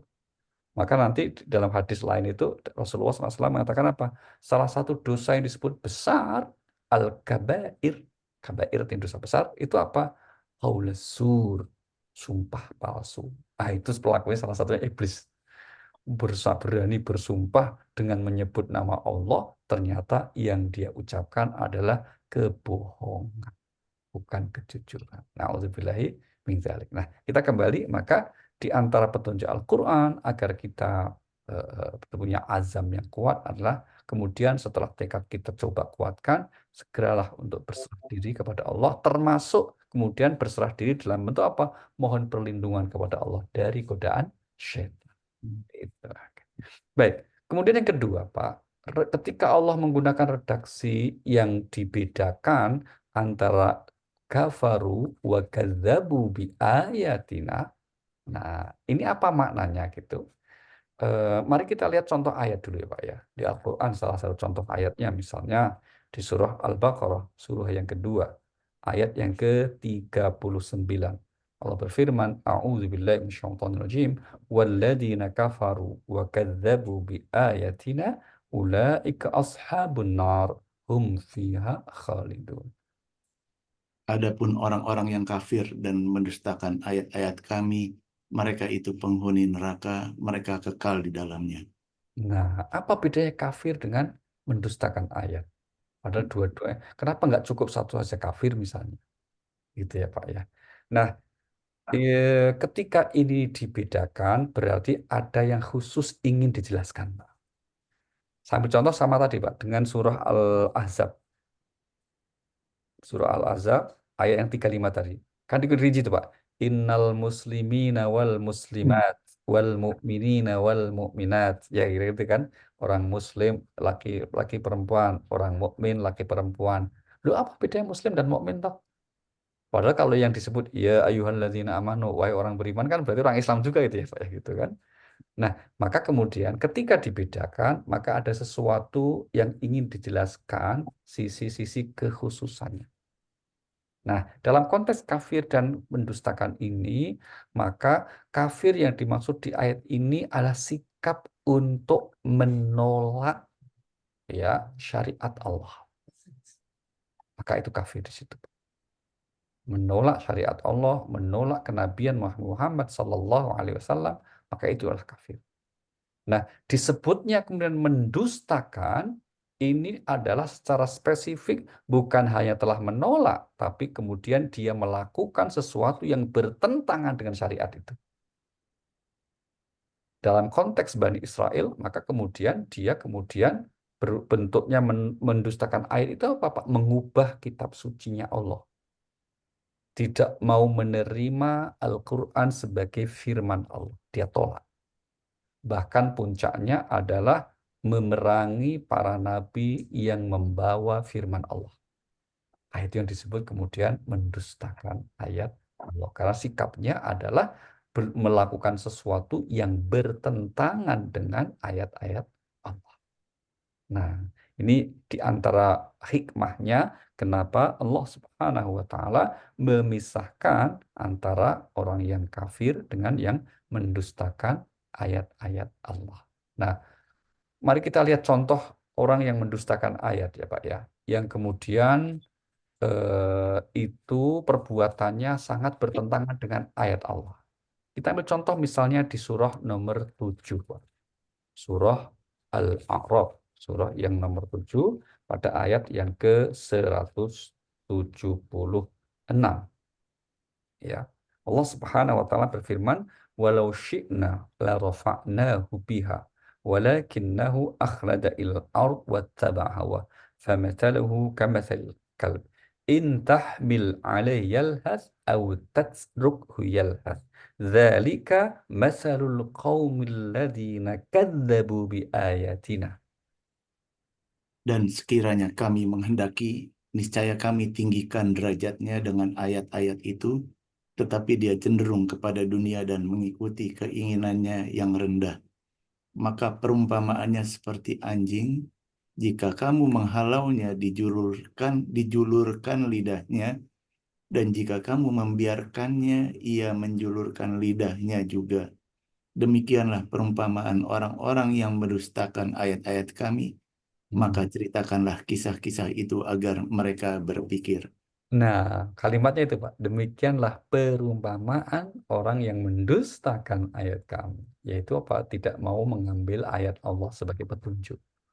Dia malah kemudian Jadi lebih parah mana Pak Ali, antara kafir dan mendustakan? Lebih parah lebih mana? parah mendustakan, Pak. Oh, Karena boleh jadi ada orang kafir yang kemudian tidak mendustakan ayat secara khusus. Nah, itulah maka kemudian eh, apa itu ya mereka sama-sama buruk ya, sama-sama sebagai kelompok yang buruk gitu ya. Maka kalau ini kan umumnya ayat-ayat yang disebut mendustakan ayat ini ditujukan kepada dua pihak, Pak. Yaitu siapa? Orang-orang musyrik ya di Mekah dan orang-orang Yahudi, Bani Israel. Itu. Mereka inilah yang disebut mendustakan ayat-ayat Allah karena mereka tidak hanya sekedar menolak, Pak, tapi juga kemudian melakukan tindakan yang termasuk memusuhi Nabi, termasuk mencelakai Nabi, menuduh Nabi sebagai tukang sihir. Maka orang-orang kafir termasuk, mohon maaf, yang misalnya raja yang kalau dalam sejarah ya, raja Ethiopia yang menerima Nabi dengan baik, meskipun akhirnya tidak masuk Islam, tapi mereka menghormati Nabi. Itu kan kafir ahli kitab, namanya. Nggak apa-apa. Dalam arti Bapak itu ya memang buruk, tapi kemudian tentu kelasnya berbeda, keburukannya berbeda dengan orang-orang yang musyrik Mekah yang mengusir Nabi, apalagi orang-orang Yahudi di Madinah yang kemudian betul-betul mengekspresikan ke sikapnya buruk kepada Nabi dan orang Islam. Ya termasuk sekarang ini lah Pak, Yahudi Zionis Israel ini mendustakan ayat Tuhan yang luar biasa. Karena kemudian membunuhi orang-orang yang tidak termasuk golongan mereka. Na'udzubillah. Atau jadi sekarang pun walaupun Muslim, tapi bisa aja dia termasuk mendustakan banyak ya Pak Ali ya? Ada, walaupun Pak. dia Muslim. Ya, Betul. Ada orang ya, Muslim yang karena kemudian, dibayar ya. betul, perilakunya boleh jadi termasuk yang satu aspek mendustakan ayat Tuhan juga. Itu. Nah, itu yang Ya. kemudian kenapa kita harus berlindung kepada Allah. Ghairil maghzubi alaihim waladhdallin. Ya, kita berlindung kepada Allah dari orang-orang yang dimurkai. Yang dimurkai itu siapa, Pak? Apakah, nah kalau Nabi nyebut orang Yahudi, tapi kata Allah, mereka yang sudah mengetahui tapi mendustakan. Itu ada orang Muslim kan, Pak? Kalau orang yang sudah tahu aturan, tahu normanya, tahu kebenaran, perilakunya kok bertentangan, itu termasuk kategori yang mendustai Hmm. ajaran Tuhan. Na'udzubillah min dzalik. Atur nuwun, Pak Nur. Nggih, turun. Monggo Pak Edwin, Ya, dilanjut. baik, di kolom chat ada yang bertanya dari Bapak Tata. Eh, Maaf Ustadz, maksudnya bertawakal pada Allah itu seperti apa? Kalau boleh mohon disampaikan ciri-ciri orang bertawakal menurut Al-Quran itu apa saja? Terima kasih. Oh, baik. Eh, Tawakal, kalau dari segi bahasa, itu artinya menyerahkan urusan. Itu tawakal ya Pak ya. Maka itu sikap batin Pak. Ciri-ciri orang yang bertawakal itu seperti apa? Ciri yang bertawakal itu, kalau kita lihat ayatnya bisa kita bantu tadi ya Pak, refer kita di surah 3159 tadi. Yang pertama apa? Orang bertawakal itu cirinya dia berikhtiar maksimal. Nomor satu, berikhtiarnya maksimal. Usahanya sungguh-sungguh. Ya bikin perencanaan yang serius. Kalau kita punya program yang ingin dicapai, maka dia ingin lakukan itu dengan sungguh-sungguh. Ini yang pertama. Jadi tidak ada tawakal tanpa ikhtiar ya Pak ya. Karena itu adalah apa namanya, syarat tawakal itu harus kita dahului dengan ikhtiar. Dan itu redaksi dari Nabi itu. Karena dulu ada orang yang salah paham dengan konsep tawakal ini, Pak. Seorang sahabat datang kepada Rasulullah Sallallahu Alaihi Wasallam, ya dia orang jauh. Kemudian Nabi tanya, kamu tadi ke sini pakai apa? Saya naik unta Rasulullah. Kok tidak kelihatan untamu? Di mana taruh? Saya lepaskan Rasulullah. Saya bertawakal kepada Allah. Maka Nabi langsung koreksi itu, keliru gitu bro. Untamu ikat dulu. Ikilha summa tawakkal. Ikat dulu untamu baru tawakal. Oh itu. Maka ikhtiar dulu, kamu jaga, kamu rawat, kamu ikat, nanti baru tawakal. Kalau kamu lepas, kalau bertawakal saja itu nanti kamu salah. Berarti apa? Memang tidak ikhtiar. Maka Nabi langsung koreksi. Maka ciri orang yang bertawakal pertama ikhtiar ya Pak ya. Itu ikhtiar lahiriah yang bisa kita lakukan. Contoh kalau berobat, kita sakit, tawakal kita apa? Tawakal kita berobat. Ya, datang ke dokter, datang ke klinik, datang ke rumah sakit, nanti kasih resep minum obatnya. Dan dalam hati, kemudian ini yang ciri kedua. Yang ciri yang kedua, tawakalnya tadi apa? Ikhtiar. Ciri yang keduanya apa? Ikhtiarnya dengan cara yang benar. Ya, caranya benar. Misalnya ada orang ikhtiar, contoh ya Pak ya, mencari nafkah. Oh dia ikhtiar, tapi nyopet, nggak tawakal itu. Gitu. Dia ingin dapat rezeki, tapi korupsi, nggak tawakal itu namanya. Yang disebut tawakal itu ikhtiarnya di jalan yang benar, di jalan yang diridhoi oleh Allah Subhanahu wa Ta'ala. Baru kemudian ciri yang ketiga orang bertawakal itu adalah ridho dengan ketetapan pembagian Allah Subhanahu wa Ta'ala. Dengan orang tawakal. Ya, tiga ciri itu Pak, tiga ciri utama. Ikhtiar yang maksimal dengan cara yang benar, yang cara yang sesuai syariat atau tidak menyimpang dari norma, baik norma agama dan sosial. Dan yang ketiga apa? Kemudian ridho dengan apa yang diberikan oleh Allah Subhanahu Wa Taala atas hasil dari yang kita peroleh. Nah, inilah tiga kunci syarat utama atau mau kalau dalam fikih disebutnya rukun. Kan ada rukun sholat, rukun puasa, rukun haji. Maka tawakal punya rukun, yaitu rukun. Artinya tiga hal yang harus ada bagi orang yang bertawakal itu tiga tadi, Pak.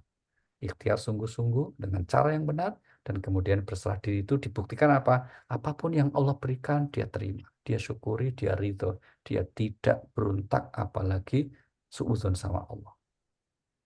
Kenapa kok saya gagal? Enggak, kalau kita sudah melakukan 3 hal itu, 2 hal itu, kita enggak gagal. Berarti kita sudah, yang diberikan oleh Allah pasti itu yang terbaik bagi kita menurut Allah Subhanahu wa Ta'ala. Demikian Pak, terima kasih. Monggo Pak Edwin, lanjut. Baik. Dari Ibu Arufah, Ustadz, bagaimana kalau ketidakjujuran kepada banyak orang atau rakyat sehingga menjadi menzalimi? Sikap kita sebagai rakyat harus bagaimana kalau kita diamkan menjadi suatu kezaliman? Oke, baik. Iya, ini mungkin dalam konteks bernegara, berbangsa, bersosial ya Bu ya. Maka kemudian Rasulullah Sallallahu Alaihi Wasallam memberikan petunjuk bagaimana menyikapi hal-hal yang menurut kita keliru siapapun dia. Apa itu? Ada 3 langkah. Marra'a minkum mungkaron falyughayyir biyadih. Barang siapa yang melihat kemungkaran di depannya atau yang diketahuinya, kezoliman, hendaklah dia berusaha falyughayyir, mengubahnya dengan apa? Posisinya apa? Kalau dia rakyat biasa, maka lapor kepada yang punya kemampuan, punya kekuasaan untuk mengubah itu. Lalu yang dilapori yang zalim juga malah nih, yang diberi kekuasaan malah zalim, gimana kemudian? Maka kemudian pakai fa'illam yastati', jika nggak bisa itu, maka fabilisani, dengan ucapan lisan kita. Nah, kalau sekarang ucapan lisan itu maksudnya apa ya? Kita bisa ekspresikan dalam bentuk media yang bisa kita salurkan, media sosial kita bikin tegar untuk mengingatkan, ya kita selalu menyampaikan kritik kita untuk meluruskan kezaliman itu. Kita punya banyak saluran. Ya, dan yang ketiga, kalau kemudian itu pun kita merasa tidak mampu juga, maka wabiqalbi, kita dalam hati menunjukkan ketidaksukaan atas perbuatan orang. Bukan orangnya ya Pak ya. Kita bukan orangnya ya Bu ya. Kita diajarkan dalam agama itu tidak menyukai perbuatan. Karena kalau perbuatan selamanya buruk ya buruk. Ya, tapi kalau orang bisa berubah, hari ini buruk, besok jadi baik karena bertobat. Atau sebaliknya, kelihatan hari ini baik, nanti juga buruk. Maka yang kemudian dianjurkan dalam agama, kita membenci kepada perbuatan buruk. Nah, dari ekspresinya apa ya dalam hati kita? Kita tunjukkan ketidaksukaan kita atas perbuatan buruk yang dilakukan oleh orang atau sekelompok orang yang menzolimi orang lain. Nah, setelah 3 itu sudah kita serahkan kepada Allah pada akhirnya, karena tugas kita sudah selesai. Maka tidak benar juga kalau kita tahu ada kezaliman kok diem saja. Nah, begitu. Terima kasih Pak Edwin. Iya. Terus? Bisa didoakan juga ya Ustadz? Kenapa? Oh iya betul Pak, betul, bisa didoakan juga. Loh? Lah, kamu diajarinnya kayak begitu. Bocor suaranya. Pak Rudi ya, Sebariman boleh di mute-nya. Nggak ke ini. Baik. Silakan kalau ada yang mau bertanya, bisa unmute juga langsung ya. Boleh. Karena... Kalau misalnya sambil menunggu yang lain, saya bisa bertanya lagi. Silakan Om Adam. Baik. Pak Ali tadi kan disampaikan bahwa kabura maqatan indallahi an taqulu ma la taf'alun. Kau berdosa besar kalau mengatakan sesuatu padahal dia tidak mengerjakan. Bagaimana kalau dengan adanya hadis Rasulullah, mandala ala khairin falu ajrun kama fa'ilihi. Dia memang nggak mengerjakan sesuatu yang disampaikan ke katakanlah seseorang, tapi seseorang itu dia mengerjakan. Kan dia si yang mengatakan tadi kan akan dapat pahala yang sama dengan yang mengerjakan, Pak. Bagaimana seperti ini, Pak? Terima kasih. Terima kasih, Pak. Kalau kita lihat asbabun nuzulnya ya, Pak, ya, di surah As-Saff ayat 2 dan 3 tadi itu berkaitan dengan orang yang enggan melakukan, Pak. Beda kan? Enggan melakukan karena menolak, tapi dia menyuruh orang lain gitu. Sedangkan di hadis itu, ini kan sebetulnya dia ingin melakukan, cuma posisinya tidak dalam posisi yang harus melakukan. Misalnya contohnya begini Pak, ada orang yang katakanlah mohon maaf dari segi materi dia kurang. Tapi dianugerahi oleh Allah alim. Nah, maka terus kemudian si alim yang kurang tidak kaya ini, yang miskin ini, kemudian dia mengingatkan orang kaya, ya kan? Ingatkan apa? Wahai hamba Allah, jangan lupa kamu berinfak, bersedekah. Sedangkan beliau nggak melakukan karena memang tidak punya Hmm. kemampuan gitu. Nah itu dapat itu Pak, yang dimaksud hadis itu begitu. Ya. Ingatkan wahai hamba Allah, kamu kan diberi anugerah oleh Allah dengan kelebihan harta ya. Kok belum daftar haji, misalnya gitu Pak. Nah, itu diingatkan itu, kok malah eh, menggunakan untuk hal-hal yang lain. Nah beliau sendiri yang mengucapkan itu tidak karena tidak diberi kemampuan. Nah itu yang disebut mandala. Sama dengan itu Pak, ayat mengatakan artinya gini, jangan sampai salah paham ketika berpegang pada ayat as-sof ayat 2 dan 3 tadi, terus orang diem saja gitu loh, Pak. Jangan, karena takut nggak mengamalkan, jangan. Hmm. Iya, jangan sampai terus diem saja, nggak mau nasihatin orang, nggak mau untuk saling menasihati dan kebaikan, gara-gara, wah aku nanti nggak bisa ngamalkan. Jangan, tetaplah Ya. berusaha. Karena sebetulnya kita ingin juga melaksanakan. Nah, cuma kemudian karena kondisi, karena kemampuan, akhirnya kita belum melaksanakan apa yang kita sampaikan itu bukan kesalahan. Balah dapat pahala tadi, mandala tadi itu. Karena niatnya baik untuk menjadikan orang menjadi lebih lebih baik. Begitu, Pak Nuwun. Betul. Baik. Nah, sambil menunggu kalau masih ada yang mau bertanya, eh, tadi menarik yang Ustadz sampaikan mengenai ChatGPT ya Ustadz ya. Itu memang kan lagi heboh di medsos itu kan ChatGPT ini 1000 kali IQ-nya dari orang yang punya IQ 230. Jadi eh, makanya dia menyatakan tidak bisa diminta untuk buat ayat yang seperti ayat Al-Quran, dia bilang tidak bisa. Artinya kan kalau melihat data yang dia punya itu 1000 kali dari otak manusia yang jenius, maka saya melihatnya bahwa Al-Quran ini kaitan antara ayat dengan ayatnya itu membuktikan bahwa saling melengkapi dan tidak bertentangan, sehingga kalau kita kaitkan kepada aktualnya ini adalah sejalan dengan sunatullah begitu ya, sehingga bisa dibilang setiap ayat itu kalau dia bisa bikin itu harus bisa dipastikan sejalan dengan ayat-ayat yang lain dan akan sejalan juga dengan aplikasinya yaitu sunatullah pada alam semesta dan beserta isinya gitu ya Ustaz. Makanya langsung si ChatGPT ini dia menolak untuk bisa membuat ayat itu karena dia tahu persis gitu. Nah, apakah ada sudut pandang yang lain selain yang mungkin tadi saya perlu dikoreksi gitu atau bagaimana Ustaz? Terima kasih.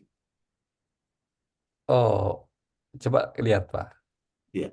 Sudut pandang Pak Edwin itu sebetulnya memang itu isyarat di Al-Quran. Oh begitu Ustaz. Iya, surahnya 41, ayatnya 53, Pak. Sanurihim ayatina fil Hmm. fi anfusihim hatta yatabayyana lahum annahu haq. Kami akan memperlihatkan kepada mereka tanda-tanda kebesaran kami di segenap penjuru dan pada diri mereka sendiri, sehingga jelaslah bagi mereka bahwa Al-Quran itu adalah benar. Tidak cukupkah bagi kamu bahwa Tuhanmu menjadi saksi atas segala sesuatu? Ya, ayat Tuhan kan 3 ini kan, Pak. Segenap ufuk, alam semesta, diri mereka berarti diri manusia, ketika Al-Quran. Hmm. Maka betul, Pak. ChatGPT nggak mampu itu karena harus bikin ayat yang itu nggak boleh saling bertentangan antara 3 itu kan. Hmm. Nah, kalau bertentangan, nabrak yang bukan ayat namanya. Gitu.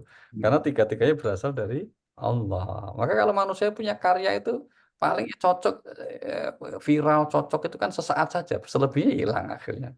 Karena tidak akan cocok di zaman yang berbeda. Nah, maka betul tadi Pak, kesimpulan Pak Edwin betul gitu ya. Kenapa ChatGPT nggak bisa? Ya karena kemudian ini harus selaras dengan bukan hanya redaksi, tapi juga kenyataan fakta yang terjadi di alam semesta, itu yang disebut sunatullah kan, juga fakta yang terjadi dalam diri kehidupan manusia. Betapa sulitnya tidak bisa. maka tetap akhirnya nggak bisa. Dan itu juga merupakan penegasan Allah. Jangankan ChatGPT, bahkan jin sekalipun ya nggak bisa pada akhirnya.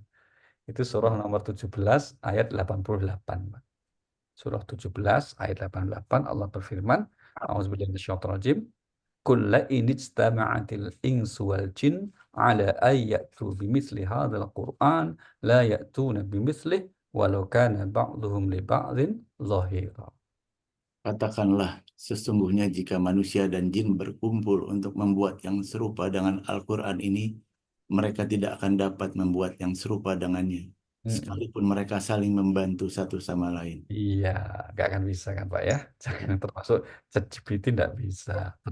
Jangankan ChatGPT, bahkan jin pun juga tidak bisa. Oke, terima kasih Pak Edwin. Iya, terima kasih Ustadz. Silakan yang lain, monggo kalau bisa unmute langsung, atau Om Adam atau Baik, Pak terima kasih. Firman. Iya, silakan. Eh, paling di dalam surat 79 ya, itu kan ada kata-kata fa'amma man toho wa sarul hayata dunya. Ya, orang-orang yang sombong dan dia mengutamakan dunia, gitu kan, dia fa'inna jahimah hiyal ma'wa, begitu. Pertanyaan saya adalah begini, ayat ini apakah juga akan diberlakukan atau berlaku semacam sanksi kepada orang yang begini? Orang ini sibuknya setengah mati dengan dunia, tapi dia juga sholat. Tapi ya mungkin karena dia rezekinya luar biasa dan dia harus ngurus ini, ngurus itu, sehingga sholat itu disepelekan ya, kadang-kadang dia lobang-lobang. Nah, apakah ini termasuk asar hayat dunia dan dia termasuk akan dimasukkan ke neraka jahanam walaupun dia sudah muslim, Wali. Dan dia juga bagaimana kaitannya dengan bahwa orang yang membaca la ilaha illallah Muhammad Rasulullah itu dakhalal jannah juga gitu. Bagaimana, Pak? Oh, baik, Pak. Eh, kalau kita lihat asbabun nuzulnya, ayat ini tidak ditujukan kepada orang muslim ya, Pak. Tapi ditujukan kepada orang yang memang mendustakan ayat, memang menolak risalah Allah, menolak ajaran Islam, begitu. Jadi bukan terhadap orang yang muslim. Nah, bagaimana kemudian kalau ada orang yang muslim tapi ternyata sikapnya, perilakunya kok menunjukkan bahwa dia itu sangat hubud dunia. Nah, gitu ya Pak ya. Maka kemudian kalau sikap hubud dunianya itu betul-betul berlebihan gitu Pak. Berlebihan itu tidak ada asar. Asar itu dampak sisa-sisa sedikit pun keimanannya. Maka hakikatnya sebetulnya sama dengan yang kafir Pak. Meskipun formalnya dia muslim, tapi kelakuannya betul-betul zolim ya. Betul-betul dia cara mencari hartanya pun zalim karena hubud dunia itu. Setelah dapat pun juga sombong, pelit itu. Kan itu kan berarti kan tidak bermakna itu, Pak. Ucapan formalitas Islamnya gitu ya. Tapi kalau kemudian yang bersangkutan masih ada asarnya, dia ternyata masih sholat, dia ternyata juga kemudian puasa, ya, terus kemudian juga pernah haji, tapi memang kemudian dalam perilaku sosialnya tercermin dia banyak melampaui batas, misalnya gitu. Dibandingkan dengan muslim yang lain, misalnya gitu ya Pak ya. Bukan dibandingkan dengan kafir Pak. Di muslim yang lain cenderung sikapnya hubud dunia dibanding muslim itu. Maka insya Allah keimanannya masih ada pengaruhnya Pak. Ya, masih ada pengaruhnya. Tidak diancam seperti yang disebut di ayat ini. Karena apa? Karena pengaruh keimanan yang pernah dia ikrarkan di dunia itu akan membantunya, menjadikannya punya sedikit kebaikan yang tersisa dan bisa menolong kelak nanti di akhir. Maka inilah syukurnya ya kalau kita diberi anugerah oleh Allah kemampuan untuk tetap sampai meninggal apa. Maka yang menariknya kan gini Pak Nur. Coba lihat ayatnya itu. Surahnya nomor 3 ayat 102 Pak. Ya ayyuhalladzina amanu taqullah haqqa tuqatih wa la tamutunna illa wa antum muslimun. Wahai orang-orang yang beriman, bertakwalah kepada Allah sebenar-benar takwa kepadanya. Dan janganlah kamu mati kecuali dalam keadaan muslim. Ayat ini menyatakan jangan mati kecuali sebagai seorang muslim. Kalau kita lihat rangkaian ayatnya, kira-kira yang cocok harusnya gini, Pak. Wahai orang yang beriman, bertakwalah kepada Allah dengan sebenar-benarnya takwa. Jangan mati kecuali sebagai orang bertakwa. Itu harusnya kan gitu. Karena cocok itu, sesuai gitu loh Pak. Karena perintahnya agar bertakwa dengan sungguh-sungguh dan jangan mati kecuali sebagai seorang bertakwa. Namun karena rahmat Allah, Allah kemudian memberikan kriteria untuk akhir itu apa cukup. Yang penting kamu jangan murtad deh, gitu. Jangan murtad gitu. Tetaplah kamu komitmen dengan keislamanmu meskipun ya masa lalumu di dunia kamu terlalu hubud dunia dosa, yaitu ada auditnya nanti, ada hisapnya juga itu. Tapi kalau sepanjang kamu masih membawa keislaman ketika meninggal, itu ada kebaikannya. Nah, artinya berbeda dengan yang dimaksud di dalam surah An-Nazi'at itu. Begitu, Pak. Matur nuwun.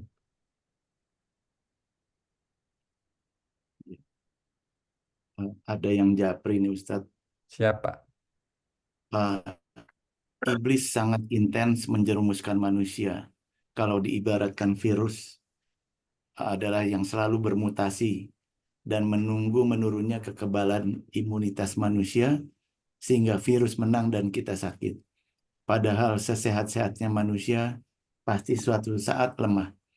Apakah ada vaksin agar kita punya imunitas yang permanen? Ini mungkin mirip pertanyaan Om Adam yang di awal tadi ya. Iya, iya, baik. Iya. Baik, baik.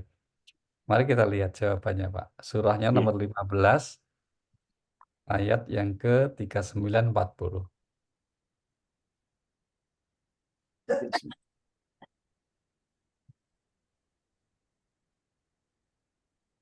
Monggo, Pak.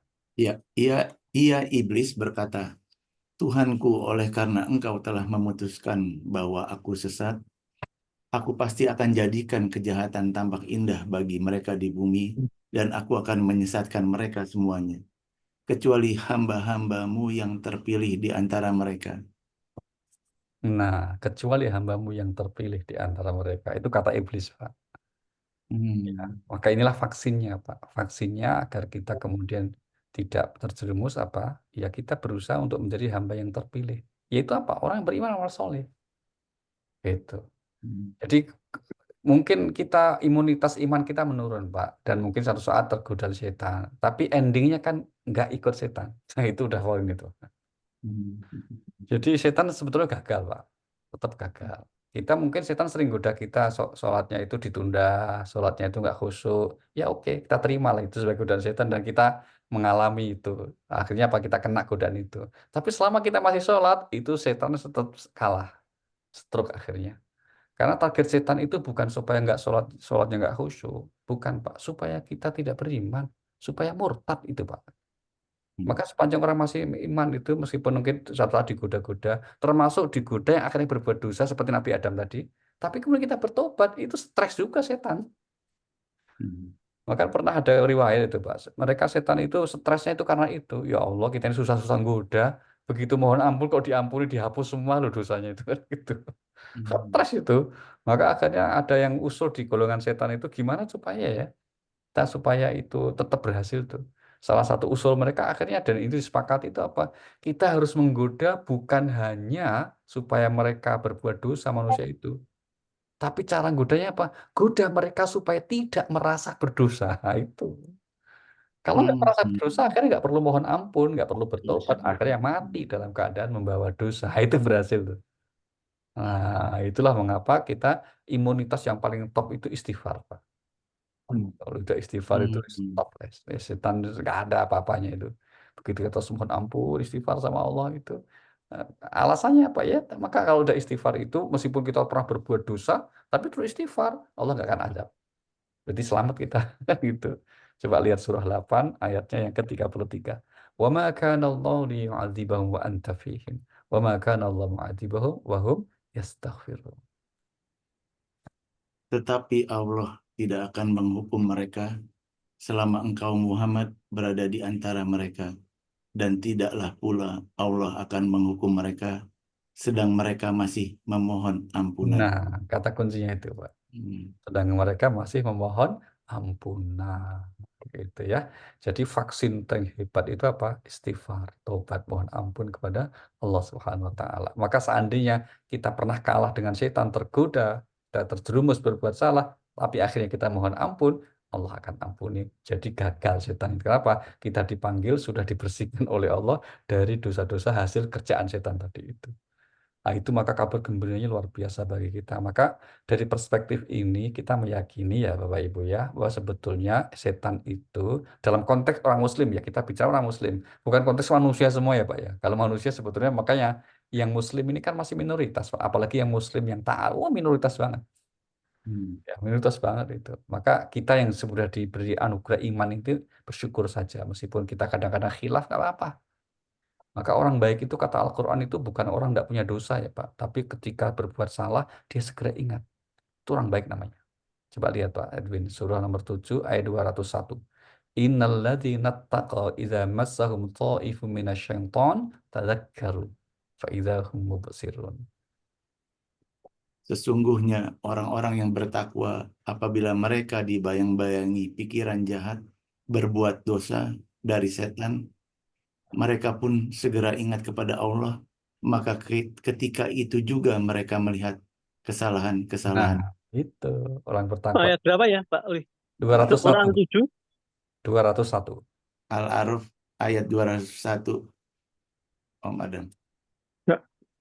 Orang-orang yang bertakwa apabila dibayang-bayangi pikiran jahat dari setan untuk berbuat jahat, ya bahkan boleh jadi suatu saat ya memang sudah tidak hanya dipikirkan tapi sudah dilakukan, tapi dia segera ingat dan melihat kesalahannya terus mohon ampun. Nah, maka ini diperkuat juga oleh surah 3 Pak, surah Ali Imran ayat 135. Ini yang oleh Allah bahkan secara khusus disebut yang orang bertakwa itu siapa? Walladzina idza fa'alu fakhishatan aw zalamu anfusahum zakarullah. Dan juga orang-orang yang apabila mengerjakan perbuatan keji atau menzalimi diri sendiri, segera mengingat Allah, lalu memohon ampun atas dosa-dosanya, dan siapa lagi yang dapat mengampuni dosa-dosa selain Allah, dan mereka tidak meneruskan perbuatan dosa itu, sedang mereka mengetahui. Nah, inilah yang disebut orang yang bertakwa. Orang yang apabila dia berbuat kesalahan, dia segera ingat untuk kemudian memohon ampun kepada Allah Subhanahu wa Ta'ala. Begitu, Pak. Terima kasih. Ini ada yang Japri juga melanjutkan, apa jadi bedanya Ustadz diampuni dan dimaafkan? Iya, kalau diampuni, ini pendapat ulama ya Pak ya, karena tidak ada apa namanya penegasan dari ayat secara khusus ya. Diampuni itu adalah menyangkut dosa besar. Kalau dimaafkan itu dosa-dosa yang kecil. Maka istilah yang dipakai adalah dimaafkan.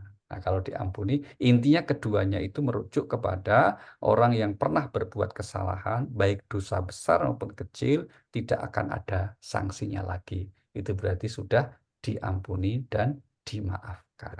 Begitu. Oke. Baik, Ustadz. Silakan kalau ada yang mau lanjut bertanya, Pak Firman, Pak Besman yang baru gabung, silakan yang lain bisa unmute langsung ya.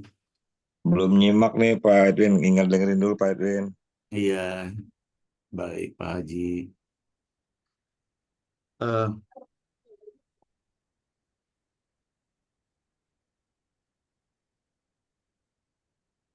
ya, sangat menarik. Kalau makna niscaya ini adalah pasti 100% dengan syarat kah atau tanpa syarat, Ustaz? Yang di ayat mana, Pak? Memang ini secara umum aja kan di Al-Quran sering niscaya aku beri, misalnya Allah itu berkata niscaya aku berikan. Oke, Nah, baik. jadi ucapan Baik, baik. niscaya itu artinya bisa dibilang pasti 100% terjadi, tapi mestinya mungkin dengan syarat begitu ya Ustadz. Oh iya, Pak. Iya, Maka kita ambil contoh kata niscaya ini ya, Pak ya. iya. Di surah ayat nomor 33-70 itu Ustaz. oh iya, oke, baik. Masuk Iya. contohnya ayat itu. Iya, Bersyarat itu, Pak. Bersyarat. Ya, bersyarat ya. artinya kalau perintahnya bersyukur, jika Hmm. kamu bersyukur, niscaya aku tambah. Itu berarti ada persyaratan syukur yang benarnya seperti apa. Hmm. Oke. Contoh, kau berdoalah kepadaku, niscaya aku kabulkan. Berarti ada persyaratan doa. Doa Baik. yang kemudian pasti akan dikabulkan, ada syarat-syaratnya. Nah, itu artinya, tapi ini suatu kepastian, Pak, dari Allah. Hmm. Ya, ini untuk membedakan dengan kata asa, ya, Pak. Kalau asa itu kan mudah-mudahan atau semoga, Hmm. ya. Itu kalau asa itu peluang terjadinya itu lebih besar dibandingkan dengan agar supaya la'alla. Jadi kira-kira tingkatannya gini, ada la'alla, ada asa yang lebih tinggi, dan yang paling top ada la azidan misalnya itu.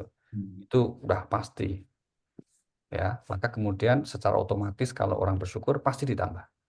Sepanjang syukurnya benar itu pasti langsung ditambah oleh Allah Subhanahu wa taala. Nggak usah nunggu babi bu, nunggu kapan, nggak pasti seketika juga. Nah, itu bedanya gitu, Pak. Tapi kalau Baik. asa itu ada term waktu, Pak. Ada mungkin waktu yang perlu jarak panjang. Misalnya orang bertahajud, itu Allah bilang asa ayyab'atsaka rabbuka maqaman mahmuda. Semoga Tuhanmu mengangkat kamu di tempat yang terpuji. Tapi Allah pakai asa. Maka tidak setiap orang tahajud pagi harinya langsung diangkat, enggak juga. Tapi proses, Hmm. proses panjang. Nah, kira-kira gitu. Tapi kalau la'alla bisa jadi kenyataan, bisa juga malah enggak. Maka kalau orang puasa disebutnya semoga bertakwa. Maka banyak orang yang berpuasa enggak bertakwa juga. Hmm. Oke, gitu Pak Edwin. Ya baik Ustaz. Ini satu lagi ada yang japri nih Ustaz. Nabi Adam bertobat dan diampuni, tapi kok tetap diusir dari surga. Oke, iya, bagus sekali itu. Dan tetap diusir dari surga, kan gini. Jadi tobatnya itu setelah diusir, Hmm. gitu ya. Jadi ketika berbuat salah, itu otomatis ketika Allah bilang turunlah kamu, diusir udah. Akhirnya itu. Nah, setelah diusir itu bertobat, gitulah. Nah, setelah tertobat, maka Allah kasih petunjuk supaya Nabi Adam itu bisa hidup seperti dulu di surga lagi. Rangkaian ayatnya begitu, Bu. Coba lihat ayatnya ya. Surah nomor 2 ayat 38. Qulnah bitu minha jami'a. Fa imma ya'tiyannakum minni hudan faman tabi'a hudaya fala khaufun 'alaihim wa lahum yahzanun. Kami berfirman, turunlah kalian semua dari surga. Kemudian jika benar-benar datang petunjukku kepada kalian, maka barang siapa mengikuti petunjukku, tidak ada rasa takut bagi mereka dan mereka tidak bersedih hati. Iya, jadi Allah tetap sayang pada Nabi Adam ya. Dengan cara apa? Memberi petunjuk. Jadi memberi petunjuknya, kalau diikuti maka kamu ya seperti di surga. Maka kalau kita mengikuti petunjuk Allah dalam hidup ini, insya Allah hidup kita ya bahagia di dunia ini. Sama dengan di surga. Gitu ya. Cuma kualitas bahagianya antara dunia dengan surga kan memang beda ya. Tapi sama-sama tidak ada kekhawatiran dan kesedihan. Itu kan orang yang gambaran di surga. Caranya apa? Mengikuti petunjuk Allah Subhanahu wa taala. Baik, itu ternyata Pak Firman tadi yang bertanya. Oh gitu. Pakai nomor yang lain. Oke deh. Masya Baik, Allah, terima Pak kasih. Firman Widodo nih. Iya. Berat pertanyaannya. Ya baik Ustadz. Oh ini ada di kolom chat. Jika minta ampun terus ngulang lagi, bagaimana ya? Suka lupa atau kadang kalah sama godaan setan. Ini di Mm-mm. kolom chat Ustadz. Iya. Ya, ya, ya. Terima kasih kejujurannya ya Pak. Iya. Baik, bagaimana kalau kita sudah apa namanya minta ampun mengulang lagi? Ini saya bacakan hadisnya ya Pak. Iya. Rasulullah Sallallahu Alaihi Wasallam menyatakan, "Aznaba abdun zamban, faqala Allahumma firli zambi." Faqala tabaraka wa ta'ala, "Aznaba abdi zamban, fa'alima anna rabban yaghfir dhunuba, summa ada fa'adzamba." Singkatnya gini, hambaku telah berbuat dosa. Dia berdoa kepada Tuhan, Allahumma ya Allah ampuni dosaku. Maka Allah menjawab, hambaku telah meminta ampun. Dia tahu dia punya Tuhan yang maha pengampun. Ku ampuni dia. Terus dia ngulang lagi dosanya. dia minta ampun lagi, ku ampuni dia ngulang lagi, maka ku ampuni dia. Sampai akhirnya apa? Allah menyatakan, i'mal ma syi'ta faqad ghafartu laka. Kerjakan apa yang kamu suka. Kalau kamu kemudian mohon ampun, ku ampuni kamu. Nah, gitu. Jadi memang begitulah manusia. Artinya orang itu kalau sudah mohon ampun tobat, bukan berarti berubah jadi malaikat, ya, Pak. Tetap jadi manusia, potensi salahnya ada. Boleh jadi salahnya di dosa yang sama, kesalahan yang sama, atau kesalahan dosa yang lain. Intinya sepanjang mohon ampunnya dan tobatnya sungguh-sungguh. Bahwa nanti khilaf lagi, ya itulah namanya manusia, bukan malaikat. Maka di antara ciri orang yang tobatnya diterima apa? Kalau dia bersungguh-sungguh untuk istiqomah dalam kebaikan, meskipun juga ada khilafnya. Contohnya gini, dia dulu nggak sholat, terus sekarang tobat, sholat. Dia berusaha sholat betul. Tapi kan masih ada dosa yang lain dia lakukan. Dia suka marah, ngomongin orang, dosa yang lain gitu kan. Tapi untuk tobat dari tidak sholatnya sudah sungguh-sungguh nih. Udah nggak lobang lagi lah. Nah itu insya Allah berarti tobatnya diterima. Gitu. Oke, begitu Pak. Ya baik Ustaz. Eh, Tobat yang bersungguh-sungguh itu bagaimana? Mungkin jadi itu tadi yang walaupun berulang tapi berusaha bersungguh-sungguh kembali, yaitu bisa menjawab tobat yang bersungguh-sungguh itu ya. Ini ada di Japri bertanya, tobat yang Ya, bersungguh-sungguh itu bagaimana? yang bersungguh-sungguh tentu saja berjanji tidak mengulang. Tapi bahwa kemudian artinya khilaf, yaitu kan manusia namanya. Nah, yang mengetahui kesungguhan itu tentu hanya Allah Subhanahu wa Ta'ala. Gitu ya. Tapi yang jelas isyaratnya Allah berfirman di surah 20 ayat 82 itu, Allah Maha Pengampun atas orang yang bertobat, beramal soleh, dan dia tetap dalam petunjuk. Nah, kira-kira begitu. Termasuk jangankan tobat, toh, Bu. Semua amal kita yang sungguh-sungguh itu yang mana? Yang mengetahui hanya Allah. Kita hanya lihat indikatornya. Indikator orang sungguh-sungguh itu kalau kemudian dia berusaha tetap istiqomah. Tapi pastinya orang itu kualitas kesungguhannya seberapa, nah itu adalah Allah Subhanahu wa Ta'ala yang mengetahui pastinya. Baik. Gitu. Ini mungkin pertanyaan terakhir ya Ustadz ya. Baik. Di kolom chat ada berapa tahun Nabi Adam baru diampuni oleh Allah Ustadz? Nah kita yang bukan Nabi bila melakukan dosa, eh, yakin diampuni, belum diampuni. Nabi Adam saja bertahun-tahun baru diampuni. Kalau kita lihat di Al-Quran tidak ada isyaratnya ya Pak, ya, berapa tahunnya. Kita tidak temukan ayat yang menjelaskan berapa tahun beliau bertobat. Yang ada dalam riwayat-riwayat, tapi itu disangsikan kesahihan riwayat itu yang menyebutkan tahunan itu.